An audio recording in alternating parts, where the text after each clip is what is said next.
방송에서 제공하는 투자 정보는 투자 판단에 대한 조언입니다. 방송에서 제공하는 주식의 가치, 가격 상승 및 가격 하락에 대해서는 방송사에서 보장하지 않습니다. 네, 시청자 여러분 안녕하십니까? 어제 우리 증시는 반등 흐름을 이어갔습니다. 미국과 중국의 무역 마찰이 완화될 조짐을 보이면서 외국인의 매수는 이어졌습니다. 어제도 외국인은 코스피 시장에서 1,500억 원 이상 순매수했는데요. 어제 외국인은 네이버, LG화학, SK텔레콤을 코스피 시장에서 가장 많이 사들였습니다. 이와 함께 코스피 시장은 4거래일 만에 2,360선 위로 다시 올라섰습니다. 국내 코로나19 신규 확진자 수가 300명 미만을 기록한 것도 긍정적으로 작용했는데요. 간밤 시장은 어땠는지 이슈를 통해서 만나보시죠. 네, 첫 번째 뉴스입니다. 이탈리아를 방문한 중국의 왕이 외교부장은 세계는 신냉전을 피해야 한다고 강조했습니다. 왕이 부장은 현지 시간 25일 로마에서 루이지 디 마이오 이탈리아 외무장관과 회담 후 열린 기자회견에서 냉전은 역사 발전을 퇴보시킬 수 있다며 중국은 결코 냉전을 원하지 않을 것이라고 밝혔습니다. 네, 세계보건기구 WHO는 현지 시간 25일 코로나19가 여전히 맹위를 떨치고 있지만 확산 속도는 다소 둔화했다고 밝혔습니다. WHO가 발표한 주간 역학 업데이트 보고서에 따르면 지난 17일에서 23일 전 세계적으로 보고된 코로나19 신규 확진자 수는 170만여 명으로 한 주 전보다 신규 확진자는 5% 감소했습니다. 국제유가는 코로나19 사태 본격화 직전인 지난 3월 초 수준을 회복했습니다. 뉴욕 상업거래소에서 10월물 WTI는 배럴당 1.7% 뛴 43.35달러의 장을 마감했습니다. 다우존스 마켓 데이터에 따르면 WTI 선물 가격은 지난 3월 5일 이후 가장 높습니다. 뉴욕 증시 S&P 500 지수가 또다시 상승하면서 사상 최고치를 새로 썼습니다. 하지만 애플이 0.8% 하락하고 보잉이 1.99% 떨어지면서 다우존스 지수는 하락하면서 거래를 마쳤습니다. 시장 마감 상황 자세하게 만나보시죠. 네, 먼저 다우존스 지수 약보합권에서 거래를 마감했습니다. 전날 1% 넘게 급등했기 때문에 간밤 시장은 좀 쉬어가는 분위기였는데 약보합권에서 거래 마쳤습니다. 28,200선에서 거래 마감했습니다. S&P 500 지수 만나보시죠. 네, 전해드렸듯이 S&P 500 지수는 다시 한번 사상 최고치 경신했습니다. 3,400선에서 거래 마감했습니다. 나스닥 지수 만나보시죠. 네, 나스닥 지수도 역시나 마찬가지로 0.7% 상승이 나왔고 이제 11,400선까지 진입된 모습 확인할 수 있습니다. 어제 우리 증시 마감 상황도 만나보시죠. 네, 1위부터 5위까지 SK하이닉스 계속해서 반발 매수 들어오면서 어제 다시 한번 반등 흐름 이어졌는데 외국인과 기관의 쌍끌이 매수가 있었습니다. 2% 가깝게 상승하면서 77,000원대까지 올라왔고요. 어제 코스피 시장 1위부터 10위 종목들 중에서 삼성, 바로직스, 셀트리온을 제외하고는 모두 상승으로 거래 마쳤습니다. 어제 바이오 종목들은 좀 쉬어가는 분위기였고 지금까지 좀 급락했었던 종목들 위주로 반등 나왔는데 네이버 1% 넘게 상승했고 LG화학도 마찬가지로 1.5% 넘게 상승했습니다. 6위부터 10위권까지도 만나보시죠. LG화학 함께 상승하면서 삼성 SDI도 역시나 마찬가지로 1% 넘게 반등 나왔습니다. 44만 4천원대 그리고 현대차 계속해서 호재성 뉴스 나오고 있습니다. 이와 함께 어제 외국인과 기관의 쌍끌이 매수 나왔고 3% 가깝게 급등하면서 16만 6천원대에서 거래 마감했습니다. 셀트리온 1% 넘게 하락하면서 30만 6,500원에 거래를 마감했습니다. 하지만 어제 장 마감 이후에 셀트리온 같은 경우에는 코로나19 백신과 관련해서 추가 임상을 승인받았다라는 호재성 뉴스 있었습니다. 오늘 함께 참고하시면서 시장 대응해보시면 좋을 것 같고요. 코스닥 시장으로 함께 가보시죠. 네, 1위부터 5위까지 알테오젠 1.7% 넘게 상승했습니다. 전날 급등 나왔던 종목들 어제 전반적으로 좀 쉬어가는 분위기였고 제약, 강보합권에서 거래 마감했습니다. 6위부터 10위까지 만나보시죠. 네, 6위부터 10위까지 강세해 보인 종목들 몇몇 보이는데 CJ ENM 3% 넘게 상승 나왔습니다. 외국인은 큰 폭으로 매수했지만 어제 시장에서 기관은 CJ ENM 차익 실현 매물들 좀 내놓는 모습이었고 SK 머티리얼즈 3% 넘게 상승했습니다. SK 머티리얼즈 같은 경우에는 어제 아침에 증권사에서 여러 가지 좀 리포트를 내놓았습니다. 단계적 실적 성장이 예상된다면 목표가까지 상향 조정했는데 목표가 현재 30만 원대까지 상향 조정한 상황입니다. 코인들 흐름도 만나보시죠. 네, 비트코인 1,400만 원대에서 1,380만 원대까지 다시 내려왔고 이더리움 어제 같은 시간에는 48만 원대에서 거래 중이었는데 역시나 하락하면서 46만 원대에서 거래 중입니다. 샌비트 타임존 200원대에서 거래되고 있습니다. 이외의 코인을 만나보시죠.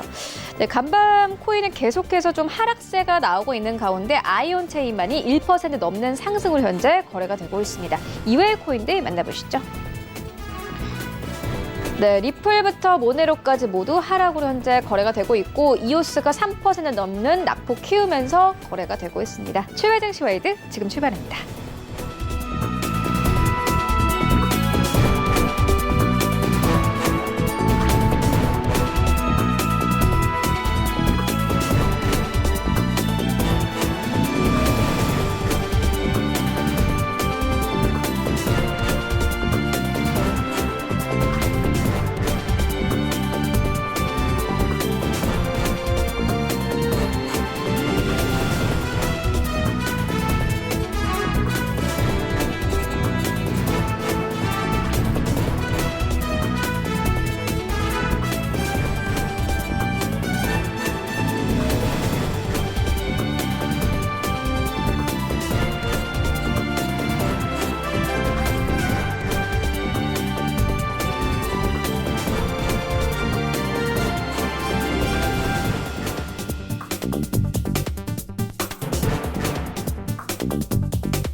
네, 시장의 중심이 되는 이슈를 꼼꼼하게 체크합니다. 신승용의 시그널 나올 시간인데요.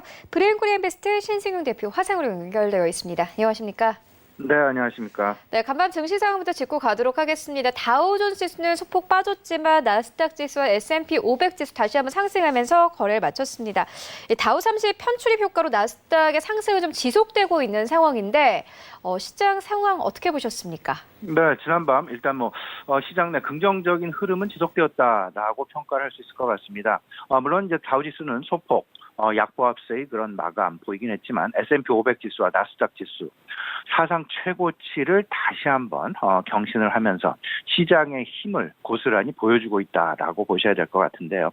일단 다우지수의 어떤 그 차별화, 다우지수만 하락한 그 배경을 좀 살펴보게 되면 이제 31일로 예정이 되어 있죠. 이번 달 말일, 다음 주 월요일이 되겠는데요. 편입 종목에 대한 교체, 다우지수는 현재 30종목 업종 대표주로 구성이 되어 있습니다. 그 중에서 애플 컴퓨터의 어떤 그 시가총액, 애플 컴퓨터의 액면 분할로 인해서 IT 업종에 대한 편입 비중이 조금은 좀 낮아지는 그런 효과들이 나타나게 되면서 다우지수에 대한 편입 종목, 다우지수를 구성하고 있는 30종목에 대한 교체, 지금 예정에 있는 그런 부분들, 그런 부분들로 인해서 다소간의 좀 시장 변동성 양상, 종목별 변동성 양상이 다우지수에 전체적으로 영향을 미치게 되는 그런 모습이 최근 나타나고 있다라고 보셔야 될 것 같습니다. 31일을 기준으로 해서요. 신규 편입 종목 3종목 그리고 편입에서 제외되는 편출 종목 3종목 이렇게 좀 나눠지게 되는데 편입 종목에는 세일즈포스닷컴 그리고 그 바이오 종목이죠. 암젠 회사 그리고 IT 하니웰이 다시금 다우지수 30종목에 편입이 되는 그런 예상에 있고요. 예정에 있고요. 편입 제외 종목은 엑슨모바일이 되겠습니다. 그리고 파이자 그리고 레이시온 테크놀로지가 이제 그 제외 예정에 있게 되면서 전체적으로 다우 종합지수, 다우지수 같은 경우에는 일단 다소간 31일 다음 주 월요일 정도까지는 다소간의 좀 약보합 흐름. 종목 편출입상에 있어서의 어떤 그 변동성 부분, 큰 변동성은 아니겠지만, 나스닥이나 S&P 500처럼, 시장의 어떤 그 흐름을 최소한 한 4, 5일 정도는 대변하기는 좀 어렵지 않을까라는 생각 좀 가져보게 됩니다. 일단 지난밤 미국 증시에 가장 크게 영향을 미쳤던 부분 두 가지로 요약이 될 것 같습니다. 경제 지표가 한 부분이 될 것 같고요. 그다음에 미국과 중국 간의 무역 긴장 상황의 어떤 그 방향성 부분이 될 것 같은데 경제 지표 어제 발표된 경제 지표는 다소간 좀 엇갈리는 상황들이 나타났죠. 8월달 소비자 신뢰 지수 조금 좀 줄어드는 오히려 지난 4월달 최악의 상황보다도 좀 낮아지게 되는 84.8, 100을 기준으로 해서 여전히 언더 100, 100 아래 기준을 하게 되면서 84.8을 기록했다라는 점. 조금 좀 이번 주말에 발표될 소비 지표에 조금 더 우리가 좀 주목해야 되는 그런 힌트를 제공하고 있다라고 생각이 좀 들고 있고요. 최근 이제 미국에서도 그 주택에 대한 어떤 그 관심이 계속해서 높아지고 있습니다. 7월달 집계가 된 신규 주택 판매 전년 동기 대비해서 무려 36.3%의 증가, 전월 대비해서 14%의 증가 보여지게 되면서 2개월 연속 신규 주택 판매가 상승을 보여주고 있다라는 점. 미국도 우리나라와 마찬가지로 주택에 대한 관심, 유동성 확대에 따른 주택 가격의 어떤 그 상승 부분, 미래 선제적인 어떤 그런 소비자들의 예상에 근거해서 기대치에 근거해서 주택 시장의 어떤 그 활황기 지금 접어들고 있다라는 평가가 우세한 것 같습니다. 두 번째 가장 중요한 거죠. 미국과 중국 간의 무역 긴장이 완화 기조를 보였다라는 점. 최근 이제 다소간 혼조 양상을 보였던, 지금 우려 상황을 보였던 미국과 중국 간의 1단계 무역 합의 이행 여부에 대한 확인. 고위급 무역 회담 실질적으로 지지난 그 연기가 된 바가 있었죠. 근데 어젯밤 진행이 되면서 그 실질적으로 1단계 무역 합의 이행 노력이 지속될 것이다라는 부분에 확인이 됐다라는 그런 생각이 좀 많이 들고요. 이제 8월 말을 접어들고 9월 초, 이제 9월달, 10월달, 11월달, 12월달 올해 4달 남겨놓고 있는 그런 상황이 되겠습니다. 특히나 미국은 11월 3일 대통령 선거를 앞둔 상황에서 앞으로의 2달 가장 중요한 그런 그 시장 상황이 연출되지 않을까라는 생각이 드는데요. 9월달 다음 주부터죠. 미국 증시내 앞으로 핵심 이슈가 될 만한 부분들 6가지 분명히 기억을 하고 계셔야 될 것 같습니다. 유동성이 과연 지속되겠느냐 안 되겠느냐 여부, FOMC 그리고 내일이죠. 파월 의장의 발표 연설 예정이 되어 있습니다. 잭슨홀 미팅에서 이건 연설 이 부분 향후 유동성 지속 여부에 대한 어떤 그 힌트 제공 여부 분명히 주목을 하셔야 될 것 같고요. 추가 경기 부양책 9월달에 이제 9월 8일부터 지금 여름 휴원에 들어간 미국 의회가 다시금 개원이 되게 됩니다. 민주당과 공화당 간에 이견차가 좁혀질 수 있을지 그리고 추가 경기 부양책이 합의에 이르게 될 것인지 아닌지 여부 상당히 중요한 핵심 이슈다라고 보셔야 될 것 같고 항상 경제 지표는 매우 중요한 시장을 좌지우지하는 핵심 요소가 되겠습니다. 가장 중요한 것 FOMC는 물가와 고용에 집중을 하고 있고요. 이에 대한 파생적으로 소비가 과연 어떤 방향으로 벌어질지 가장 상당히 중요한 경제 지표다라는 점 마음속에 새겨두셔야 될 것 같습니다. 네 번째가 미국과 중국 간의 갈등 방향성이 되겠죠.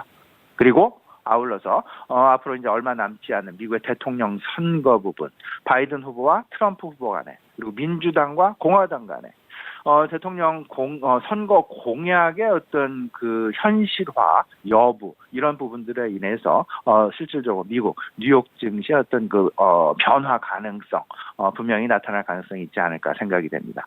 마지막으로 코로나 백신과 치료제에 대한 어떤 그 시장 내 기대감 부분이 될 것 같은데 이제 9월달 정도가 되면 3임상에 대한 최종 임상에 대한 결과치 발표가 줄을 잇게 될 그럴 예정에 있을 것 같습니다. 그렇게 되면 시장 내 어떤 그 뉴스 플로우들 3임상에 만에 하나 실패를 했다거나 3임상에 어떤 그 긍정적인 결과를 도출해냈다거나 일단 5개 후보 물질군이 3임상에 돌입하고 있는 그런 상황 속에서 9월 중 3임상 결과 발표 일단 이 부분 상당히 중요한 어떤 그 핵심 화두가 될 가능성이 있다라는 부분 꼭 염두에 두셔야 될 것 같습니다.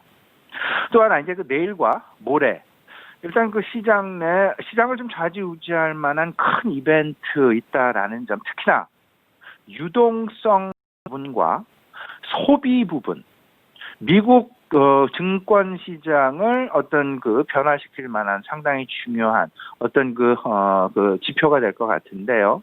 우리나라는 내일 이제 한은 금통위가 열리게 되죠. 내일 저녁에 미국에서는 2분기 속보치에 이어서 수정치 발표가 예정이 되어 있습니다. 지난 속보치 기억해 두고 계셔야 될 것 같습니다. 연율로 마이너스 32.9%의 성장이 되겠습니다. 이게 만약에 마이너스 32.9%보다 수정치가 개선의 모습이 나타난다라면 일단 시장은 긍정적인 모습을 당연히 보일 수밖에 없겠고, 만에 하나 속보치보다 조금은 더 나쁜 결과치가 나오게 된다라면 다소간 좀 실망 매물 나올 수도 있다라는 점 생각을 해두셔야 될 것 같고, 내일 또 주간 실업 청구 건수가 이제 발표 예정에 있죠. 항상 FOMC의 고용을 중간 지표로 삼고 있다라는 부분. 그렇기 때문에 주간 신규 실업 청구 건수가 상당 부분 중요한 그런 그 지표가 될 것 같습니다. 그리고 아울러서 파월 의장의 잭슨 홀 미팅 연설 예정이 되어 있으니까 향후 한 최소한 5년에서 10년간 어떤 그 잭슨 홀 미팅을 통해서 통화 정책의 방향성 힌트를 제공하니까요. 이 부분 분명히 좀 주목하셔야 될 것 같고, 28일 우리 시장 마치고 발표가 될 것 같은데 미국의 7월달 개인 소비 그리고 개인 소득에 대한 발표 예정이 되어 있으니까요. 이 부분 좀 염두에 두시면서 너무 공격적인 어떤 그 시장에 대한 대응이랄지 이런 부분들보다 어떤 그 변동성 염두도 해 두시면서 다소간 좀 어떤 좀 매수 견지는 유지하시지만 너무 공격적인 매수 견지는 조금 좀 자제하는 것이 낫지 않을까라는 생각 좀 가져보게 됩니다. 네, 이어서 미국의 대선 상황도 짚고 가도록 하겠습니다. 시장이 계속해서 잘 가고 있는데 트럼프 대통령이 이 재선 전까지 시장 계속 올릴 것이다, 이런 시장의 기대가 계속해서 나오고 있습니다. 하지만 현재 지지도는 바이든 후보의 지지도가 트럼프 후보를 10%포인트 앞서가는 상황인데요. 시장 어떻게 바라보면 되겠습니까? 네, 일단 이렇게 좀 보셔야 되겠죠. 지금 트럼프 대통령 어찌 보면 상당히 공격적인 행보, 특히나 지지도를 확대시키기 위한 상승시키기 위한 공격적인 행보 나타나게 되면서 어떤 그 증권 시장 내 변동성 양상 분명히 나타날 가능성, 변동성이라 하면 긍정적인 변동성도 있을 수 있지만 부정적인 변동성도 있을 수 있다라는 점. 어떤 그 정치적인 행보하고 금융시장의 어떤 그 행보하고는 조금 서로 간에 다른 방향성을 보여질 수도 있다라는 점 분명히 염두에 놓으셔야 될 것 같습니다. 특히나 그 경제적인 상황들 속에서 급여세 인하 부분이라든지 이런 부분들은 상당 부분 우리 금융시장에 긍정적일 수 있겠지만 그 트럼프 대통령의 어떤 그 지지도를 확대시키기 위한 미국과 중국 간의 갈등 양상의 어떤 그 격화 부분이랄지 전혀 예측이 불확실한 그런 부분들에 있어서는 증권 시장에 절대 친화적이지 않다라는 부분 꼭 두 가지 관점에서 생각을 해주실 필요가 있어 보이는데, 일단 기억해 두셔야 될 것은 11월 3일이 되겠습니다. 미국 대통령 선거가 진행 예정에 있다라는 점. 바이든 후보와 트럼프 후보 대선 후보로 이제 확정이 됐죠.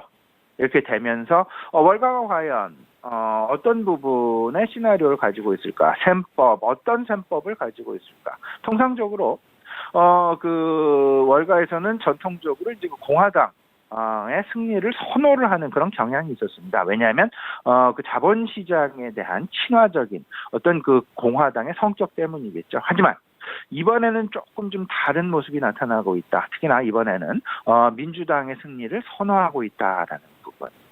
특히나 민주당의 대표 공약들에 대한 기대감이 크게 나타나고 있다. 대표적인 거 예를 든다면 볼커 룰의 강화랄지, 아니면 양도소득세 인상은 일단 친화적이지는 않지만 양도소득세 인상 부분, 그리고 대형은행에 대한 규제 강화, 특히나 월가가 가장 선호하고 있는 부분은 지금 현재 답보 상태에 있는 추가 경기 부양책이 될 것 같은데요. 경기 부양책의 규모가 공화당 같은 경우에는 1조 달러 내외, 민주당 같은 경우에는 3조 달러에 육박하는 그런 어떤 온도 차이, 이런 부분들로 인해서 오히려 월가에서는 경기 부양 규모가 크면 클수록 시중의 유동성이 많이 풀리기 때문에 증권시장 내, 금융시장 내에는 상당히 긍정적인 호재가 될 수밖에 없습니다. 그렇기 때문에 민주당을 당연히 선호하는 그런 분위기가 조성되어져 가고 있다라는 점. 여기에 더 나아가서 공화당은 미국 독단적인 미국 우선주의를 택하고 있지만 민주당은 글로벌 동반 성장의 상당 부분 친화적인 그런 정책을 꾀하려는 노력을 보이고 있다라는 점. 결론적으로 말씀을 드리면 월가에서 전망하고 있는 대선 시나리오, 지난 월요일에도 좀 제가 스튜디오에 출연해서 말씀을 드렸는데요. 최선의 시나리오, 대통령은 바이든이 되고 상원은 공화당이 차지하는, 그렇게 되면서 법인세 등의 인상 공약을 상원이 저지하는 그런 그림, 그리고 더 큰 것, 불확실성을 완화시킨다라는 그런 모습, 트럼프 대통령의 불확실성, 이에 대해서 월가는 상당 부분 지쳐있는 그런 상황이다라고 보시면 될 것 같고, 최악의 시나리오는 대통령은 트럼프가 되고 상원은 민주당이 되는, 지금 현재의 상황과 똑같은 상황이 유지되는 그런 부분이 될 것 같습니다. 이미 상원의회를 보시면 아시겠습니다만은 민주당과 공화당 간의 불협화음, 상당히 대립각을 세우고 진행이 되게 되면서 시장 내 계속되는 불확실성을 안겨주고 있다라는 부분이 월가 내에서는 상당 부분 부담으로 작용하고 있다라는 점 꼭 좀 염두에 두시면 좋을 것 같고요. 미국 증시 내에서는 이미 바이든 수혜 업종에 대한 관심이 크게 증가를 하고 있습니다. 물론 바이든 후보가 된다라면, 대통령이 된다라면 증권시장의 어떤 그 모멘텀 부분에서는 상당 부분 약화 내지는 둔화될 가능성이 있습니다. 하지만 안정적인 측면에서는 상당 부분 기대감을 오히려 가져가고 있다.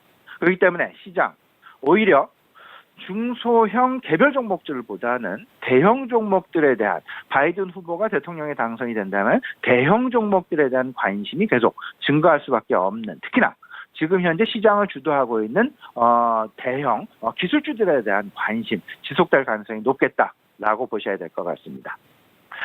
그리고 또 하나 일정 중에 중요한 부분 기억해놓고 계셔야 될 것이 있습니다. 대통령 후보들의 TV 토론회가 진행될 예정이 있습니다. 총 3회에 걸쳐서 진행이 되는데 9월 29일입니다. 10월 15일, 10월 22일 TV 토론회를 통해서 어떤 그 후보들의 여론 지지도, 변화 가능성, 이런 부분들 분명히 염두에 두고 계셔야 될 것 같으니까요. 이 세 개의 날짜, 9월 29일, 10월 15일, 22일, 이 부분 꼭 기억해 놓으셨다가 어떤 그 대선 토론회에 대한 방향성 부분, 누가 대통령이 될 것이며 그 여론 지지도를 확대해 나갈 수 있는지 없는지의 여부 꼭 살펴나가셔야 될 것 같습니다. 네, 그렇다면 오늘 투자 전략은 어떻게 가져가 보면 되겠습니까? 예, 일단 가장 중요한 것이 오늘 잠시 10시 반경에 발표되는 그 질병관리본부에서 우리나라 코로나 신규 확진자 수에 대한 어떤 그 증가세 여부가 가장 중요한 핵심 방향타가 될 것 같다라는 부분 분명히 말씀을 좀 드려봅니다. 일단 당분간 최소한 다음 주까지는 질병관리본부의 신규 확진자 수에서 우리가 크게 벗어날 수 없다라는 점 분명히 생각을 하시되, 전체적인 시장은 유동성 기반의 상승 추세는 지속될 것이다. 추세 변화는 상당히 제한적일 가능성이 있다. 추세 변화는 지속적일 가능성이 높다라고 보셔야 되는데, 일단 이런 부분이죠. 다시 한번 말씀을 드리지만 코로나 재확산에 대한 어떤 그 방향성 부분, 그리고 유동성 지속에 대한 재확인 부분, 그리고 미국과 중국 간의 갈등, 미국의 어떤 그 대통령 선거, 그리고 또 한 가지 3분기 이제 그 기업 실적에 대한 관심이 조금씩 높아져 가고 있습니다. 3분기 기업 실적을 중심으로 해서 성장주에 대한 차별화가 9월달, 8월 말 9월달 상당 부분 긴밀하게 나타날 가능성이 높다라고 보셔야 될 것 같고, 가치주들 역시 3분기 실적 개선 여부에 따라서 슬림화 가능성이 높다. 특히나 경기 민감주, 중국 소비주들에 대한 어떤 그 슬림화 가능성, 이 슬림화의 기초 배경은 3분기 실적 개선 여부가 될 것이다. 제가 계속해서 유동성 장세가 지속된다라는 부분을 말씀을 좀 드리는데 고객 예탁금 사상 최고치 연일 지속이 되고 있는 그런 상황, 자산 가격 지난밤 물론 금 가격은 다소간 소폭 하락하는 모습을 보이긴 했었습니다만은 여전히 자산 가격의 동반 상승이 지속되고 있다라는 부분, 그 이야기는 유동성 장세가 지속되고 있다라는 부분에 무게가 실리고 있다라고 보셔야 될 것 같고, 이 속에서 IT랄지 그린 뉴딜이랄지 2차 전지, 반도체에 대한 소부장 관심 계속 지속해야 된다 말씀을 좀 드립니다. 또 한 가지 중요한 것 있습니다. 유동성 장세가 지속이 되면 궁극적으로 어떤 업종이 가장 수혜를 많이 볼까? 이 정답은 이 해답은 내구 소비재일 것이다라는 부분에 우리 시청자 여러분 같이 좀 참고하셨으면 좋겠는데요. 유동성이 증가하게 되면 당연히 자산 가격이 증가하게 되죠. 자산 가격이 증가하게 되면 그에 따른 어떤 그 변화를 통해서 자본 이득이 늘어나게 됩니다. 자본 이득이 늘어나게 되면 자연스럽게 내구재에 대한 소비, 필수 소비재가 아닌 내구 소비재에 대한 소비 증가가 나타나게 되죠. 자산 가격이 상승 단계에는 금융업종과 증권업종에 대한 관심이 상당 부분 유효해 보이고 지금 현재가 그런 상황이 아닐까라는 생각이 들고요. 그리고 자본 이득을 실현하는 단계에 접어들게 되면 지금 현재 초입 단계에 있지 않나라는 생각이 듭니다. 내구 소비재에 대한 관심 분명히 가지셔야 되는데 여기에는 IT, 스마트 기기, 가전, 그리고 자동차가 분명히 해당이 된다. 자동차는 특히나 2차 전지를 비롯한 전기 자동차에 대한 관심으로 집중이 될 가능성 계속해서 높아 보인다라는 부분 정리해드리겠습니다. 네, 알겠습니다. 지금까지 신승용 대표와 함께했습니다. 고맙습니다.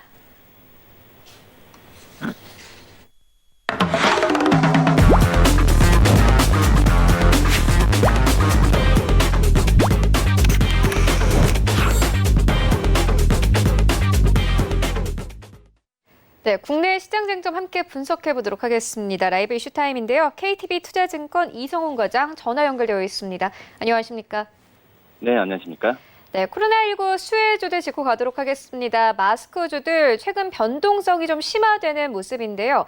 아무래도 좀 트레이딩을 하기에 어려움을 느끼시는 분들이 많으실 것 같습니다. 어떻게 전략 좀 가져가면 되겠습니까? 네, 마스크주들의 변동성이 심합니다. 우선 코로나19 재확산에 주가 다시 급등했다가 최근엔 다시 하락세로 돌아서면서 말씀하셨듯이 투자자들이 어떻게 매매를 해야 되는데에 대한 고민이 많다라고 볼 수 있는데요. 우선 이렇게 변동성이 심한 부분은 이 마스크 관련주들이 실제적으로 봤을 때는 마스크의 실적 기여도가 불확실한 면이 좀 크다라고 좀 볼 수 있겠고요. 그리고 이제 올해 상반기 때 주가가 많이 급등하면서 이 급등에 따른 부담감, 그리고 피로감, 그리고 오버슈팅에 대한 투자 심리도 작용하지 않나 이렇게 판단이 되고 있습니다. 대표적으로 이제 마스크 관련주라고 한다면 이제 모나리자와 웰크론이 될 수 있겠는데, 이 모나리자와 웰크론 같은 경우에는 우선 이번 달 고점을 기준으로 종목 상승률이 작년 말 대비해서 무려 106% 그리고 170%까지 올랐습니다. 이런 점에서 이제 마스크 착용이 또 이제 지난 24일부터 의무화되면서 이 마스크 관련주가 시장에서 다시 주목을 받았는데요. 이 코로나19 백신과 치료제가 나오지 않는 상황에서 이 마스크 수요가 이어지는 부분이 실적이 좋을 것으로 많이 예상을 하고 있는데, 특히 이제 그거죠. 이제 코로나19가 완전히 종식되기 어렵다는 점도 이 마스크 관련주에 대한 중장기 대한 전망을 좀 밝게 하고 있다라고 볼 수 있겠습니다. 좀 말씀드렸듯이 이 마스크를 재료로 주가가 이제 급등했는데도 불구하고 이 마스크가 이 기업들한테 미치는 실적 효과가 실제 좀 크진 않습니다. 이 모나리자 같은 경우는 올해 상반기 618억의 매출을 기록하면서 작년 같은 기간보다도 1.9%밖에 늘어나는 데 좀 그쳤다라고 볼 수 있겠고요. 반면에 영업이익은 매출 원가가 줄면서 479.6% 증가한 62억을 기록했습니다. 당기순이익도 254.2% 증가한 24억은 올렸는데요. 현재 이제 모나리자가 판매 중인 마스크가 대부분 OEM, 그러니까 주문자 상표 부착 생산 제품입니다. 한마디로 이제 밀려드는 주문을 소화하는데 한계가 있는 것으로 좀 보여지고 있고요. 뭐 그런 상태에서 이제 모나리자가 지난달부터 이 식품의약품 안전처로부터 이 마스크 제조가 승인을 받고 마스크 자체 생산이 낮췄습니다. 뭐 전주 공장의 생산 시설을 구축하면서 뭐 KF80, KF94, KF-AD 또 덴탈 마스크 등을 생산하는데 연간 최대 생산량은 1억 장으로 이번 달부터 본격 가동하고 있다라고 볼 수 있겠고요. 여기에 이제 웰크론 같은 경우는 상반기 실적은 올해 작년보다 부진했습니다. 이 웰크론이 올해 상반기 연결 기준 39억의 영업 이익을 기록했는데 작년 같은 기간에 40억보다도 대략 3.24% 감소했습니다. 우선 손익 같은 경우에도 적자를 이어간 모습 보여주고 있는데 한마디로 이제 모나리자 웰크론이 2,000원 막상 실적 뚜껑을 열어보니까 시장에 달리 마스크로 인한 수혜가 크지 않다는 분석이 좀 많이 나와주고 있고요. 여기에 좀 일부 전문가들이 마스크가 필수 소비재가 되면서 향후 관련 기업들의 실적과 주가는 상승할 것으로 보여주고 있는데 우선 좀 단기적인 관점보다는 중장기적인 관점으로 트레이딩 전략을 잡아야 되는 게 맞다라고 판단되고 있고 변동성이 심할 때는 이런 종목들 같은 경우에 좀 적극적인 매수보다도 한번 그 펀드멘탈과 비교하면서 오버슈팅일 때는 관망하는 자세 그리고 저평가일 때 매수하는 전략이 가장 중요하지 않나 좀 이렇게 보입니다. 네, 이어서 외국인 수급 부분 짚고 가도록 하겠습니다. 외국인들 최근 우리 시장에서 바이오 종목들을 좀 중점적으로 담고 있는데요. 보니까 어제 시장에서는 셀트리온을 가장 많이 담았고 코스닥 시장에서는 계속해서 CJ, 셀트리온, 헬스케어 등을 주로 담고 있는 상황입니다. 외국인 수급에 따른 바이오 업종의 방향 어떻게 보십니까?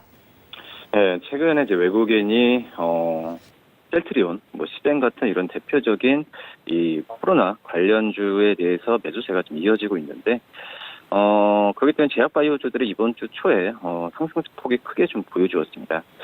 우선 셀트리온과 시덴을 대고 담은 이유는 이 두 업체가 2분기에 이어서 하반기에도 호실적을 이어갈 것이라는 분석이 지배적이다라고 볼 수 있겠고요. 이 외에 다른 종목들 같은 경우에는 펀드멘탈에 대해서 아직까지는 좀 그 의문점은 갖고 있는 건 사실이다라고 볼 수 있겠습니다. 특히 이제 셀트리온은 지난 7일에 올해 2분기 그 연결 기준 매출액이 4,288억, 영업이익은 1,818억, 영업이익률은 42.4%를 기록했다고 공시했는데 같은 기간 대비해서 매출액은 82.5%, 영업이익은 118% 증가한 수치로 매출액과 영업이익 모두 분기 사상 최대 실적이라고 볼 수 있겠습니다. 이런 셀트리온 실적 성장은 주력 의약품 중 하나죠. 이 트룩시마의 미국 시장 전월 상승 등의 영향이라고 볼 수 있겠고요. 이 수익성은 1공장과 또 CMO의 본격적인 가동으로 지금 큰 폭 개선됐다라고 볼 수 있겠습니다. 이 제품별 매출 비중은 램시마 20%, 또 램시마 SC가 21%, 트룩시마가 28%, 허즈마가 9%, 기타가 22%라고 볼 수 있겠는데요. 이 우선 전문가들 같은 경우에도 셀트리온이 이 공장 증설 효과에 힘입어서 올해 연간 영업이익률 더 개선될 것으로 좀 전망을 좀 하고 있고요. 우선 지금 현재 봤을 때도 우선 2분기부터 본격화됐던 1공장 증설 효과가 연중 내내 지속될 가능성이 크다라고 판단되고 있고 특히 1공장에서 생산하는 램시마와 트룩시마는 전체 매출액에서 차지하는 비중이 크기 때문에 생산율이 크게 개선될 것이라고 전망이 나와주고 있습니다. 특히 이제 셀트리온은 이제 바이오시밀러 생산 공정에서 독보적인 경쟁력을 가지고 있는데 이 하반기부터 코로나19 치료제 개발에 따른 연구 개발비가 증가할 수 있지만 이 정부 보조금 지원이 이루어질 것으로 기대되는 만큼 올해 연간 40%의 영업이익률 달성에는 무리가 없을 것으로 좀 보여지고 있고요. 그리고 셀트리온은 최근 유럽에서 램시마 SC의 전자공증에 대한 최종 허가까지 획득했습니다. 그렇기 때문에 어떤 그 경쟁 업체들 대비해서 선점 효과 같은 경우에도 나올 가능성이 있다라고 판단되고 있고요. 시젠 같은 경우도 올해 하반기 호실적에 대한 기대감이 큽니다. 시젠 같은 경우에는 2분기 영업이익이 1,690억으로 작년 대비해서 1,540%까지 증가를 했는데요. 그동안 이제 코로나19 진단 시장은 이제 어떤 폭발적 수요 증가에 기인하면서 이 공급자의 우호적인 환경이 조성됐지만 지금은 높은 사양의 진단 제품들이 기존 키트와 비슷한 단가로 제공되고 있어서 기술력을 보유하는 업체에도 시장이 재편될 가능성이 크다라고 좀 볼 수 있겠고요. 시즌은 3분기에 현재 4종의 변종 코로나 바이러스 검진이 가능한 진단 키트를 개발했고 이 4분기에는 이 기존 RV, 로타바이러스와 코로나 바이러스를 한 번에 검진할 수 있는 제품을 출시할 예정입니다. 이렇게 급격하게 늘어나는 어떤 장비 매출, 또 변종 코로나 진단 키트와 그리고 이 로타바이러스의 이 도타바이러스의 그 동반 어떤 진단 키트 출시는 향후 실적에 긍정적 영향을 미칠 것으로 판단되고 있고요. 특히 이제 시장 같은 경우는 MSCI 한국 지수 편입으로 인해서 글로벌 자금의 유입 가능성도 높아졌다는 점도 이런 외국인들의 그런 매수세를 부추기고 있지 않나 이렇게 좀 판단이 되고 있고요.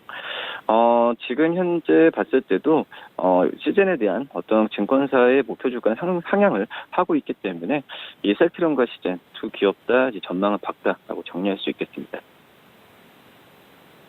네, 그리고 어제 외국인들이 가장 많이 사들인 종목 중 하나가 바로 SK텔레콤이었는데요. 자사주 매입 임박에 대한 기대감이 투자 심리를 이끌었습니다. 주가 전망 어떻게 보십니까? 네, 우선 SK텔레콤의 호재가 하나 나왔죠. 이 자사주 매입에 대한 부분인데요.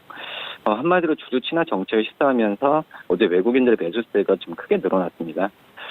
우선 지난 6일에 컨퍼런스 콜에서 20만 원대 초반에는 주가 저평가가 지속 구간이고 연내 자사주 추가 매입 방안을 추진하겠다는 부분 밝혔고요. 이 자사주 매입에 대한 부분은 어떤 기업이든 호재라고 좀 볼 수 있겠고 우선 지금 시점과 수량을 정확히 알 수는 없지만 8월 말에서 9월 초가 가능성이 높다라는 분석입니다. 규모는 과거의 자사주 취득 사례를 보면은 2천억에서 최대 5천억까지로 했던 걸 본다고 한다면 이 가격에서 결정이 나오지 않을까 생각되고 있고요. 향후에 중간 배당 같은 경우에는 SK하이닉스의 배당과 연계하면서 기존 주당 배당금 1,000원을 유지할 가능성이 크다라는 분석입니다. 우선 SK텔레콤 같은 경우에 2분기 실적 본다고 하더라도 영업이익이 3,595억으로 작년 대비해서 11.4% 늘어났는데 이 M&O 부분 같은 경우가 이제 8부지 이 가입자가 전분기 대비 70만 명 증가하였고 미디어 사업은 IPTV 그 가입자가 증가하면서 우선 지금 현재는 매출에 대한 기대감이 하반기로 이어지고 있다라고 볼 수 있겠고요. 또 보안 사업과 또 커머스 사업의 호조도 매출 성장을 견인하고 있는 상황이라고 볼 수 있겠습니다.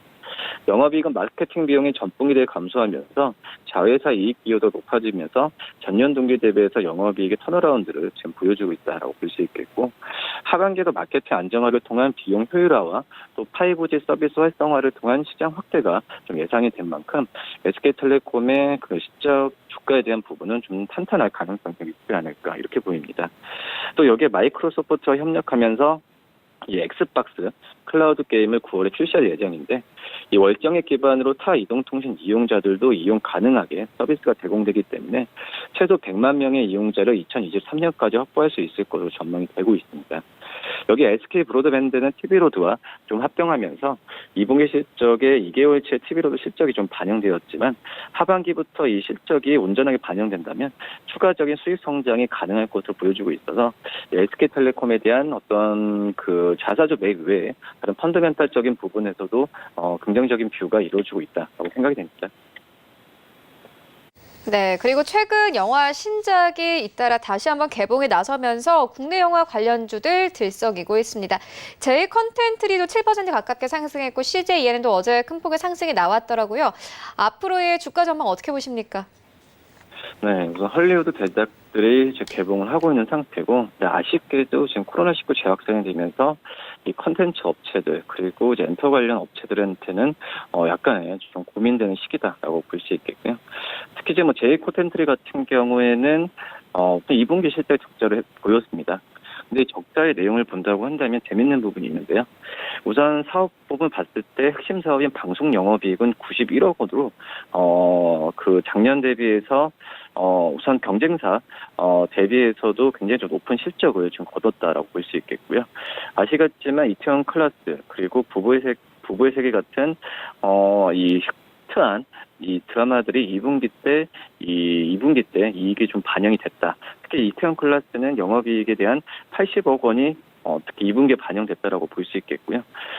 그런 점에서 봤을 때는 이 방송 쪽에서의 실적은 괜찮은데 극장이죠. 이제 메가박스라고 볼 수 있겠는데 메가박스는 그 마이너스 223억의 분기 최대 규모 적자를 좀 기록했습니다.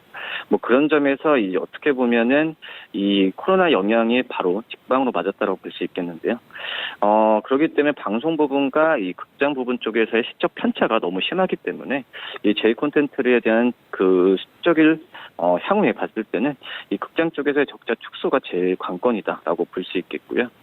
뭐 이제 초에 봤을 때도 넷플릭스의 관계가 기존 대비해서 좀 돈독해지고 있는 점 봤을 때 하반기 때의 어떤 드라마에 대한 방송의 수익은 계속 늘어날 가능성이 있다라고 좀 볼 수 있겠고, 특히 이제 동남아 중심의 해외 판권 성장이 좋아지고 있는 점을 본다고 한다면 이 어떤 J 콘텐츠 같은 경우에는 역시 그 극장 쪽에서의 적자에 대한 만회 부분이 앞으로 향후 그 주가를 계속 상승시킬 수 있는 요인이지 않을까 이렇게 분석되고 있습니다. 네, 영화 관련 업종까지 짚고 왔습니다. 지금까지 KTB 투자증권 이성훈 과장과 함께했습니다. 고맙습니다. 네, 감사합니다. 네, 출발 증시 와이드는 여기서 모두 마치도록 하겠고요. 저희는 잠시 후 순간포착 매매 시그널로 다시 돌아오도록 하겠습니다.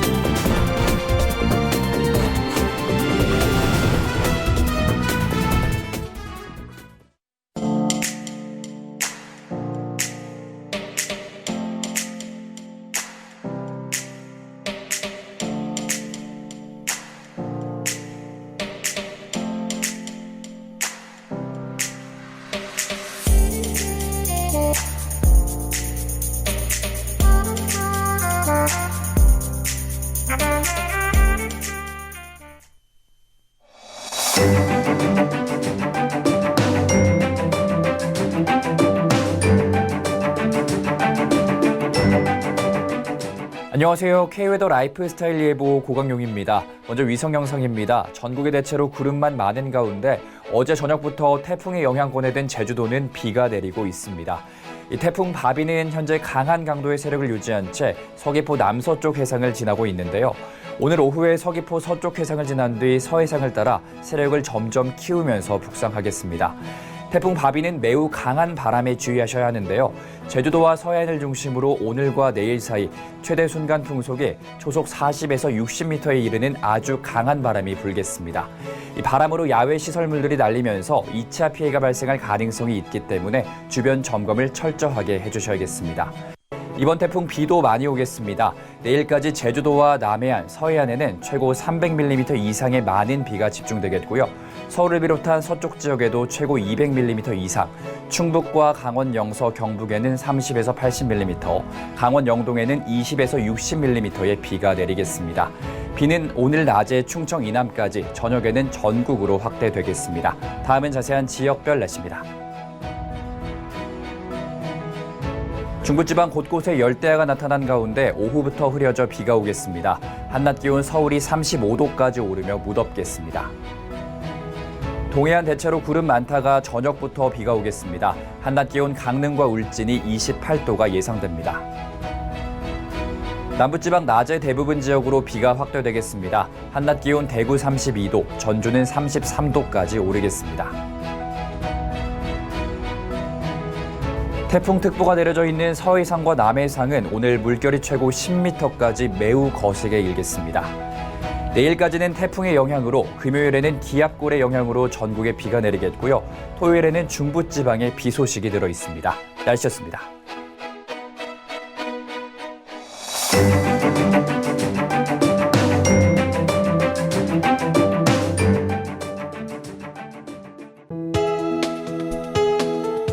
방송에서 제공하는 투자 정보는 투자 판단에 대한 조언입니다. 방송에서 제공하는 주식의 가치, 가격 상승 및 가격 하락에 대해서는 방송사에서 보장하지 않습니다.